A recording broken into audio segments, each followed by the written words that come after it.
Morning বন্ধুরা। তো দেখো আজকে আমি পটল পোড়াটা করব।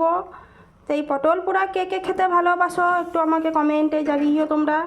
এই পটলটাকে পুড়িয়ে ভালো করে ছাড়াতে হবে, ছাড়িয়ে তাকে পেঁয়াজ লঙ্কা দিয়ে শিলে বাঁধতে হবে। আর গরম ভাত দিয়ে তোমরা খেয়েটা দেখবে একটু ঝাল ঝাল করে বেটে মুখটা ছাড়াই চলে যাবে।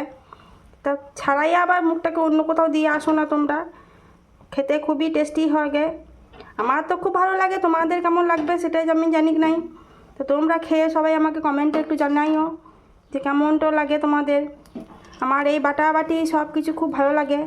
আর এইদিকে হয়েছে শাক ভাজা, কলমি শাকটা খেতে আমার খুব ভালো লাগে। তো কলমি শাক ভাজা করেছি, যে কোনো শাকই আমার খুব ভালো লাগে। আর এই পটলটা পুরা করব, তাড়াতাড়ি করতে হবে, তাই আঁচটাকে আমি বাড়াই দিলাম খানিক, তাড়াতাড়ি হয়ে যাবে। তাড়াতাড়ি মানে 8:30 বাজতে গেল, আমাকে রেডি হতে হবে। তো পটলটা পুড়িয়ে নিয়ে বেটে নিয়ে তবে আমি চান করতে ঢুকতে হবে, আমাকে রেডি তো হতে হবে। তো তাড়াতাড়ি এটা করতে দিই।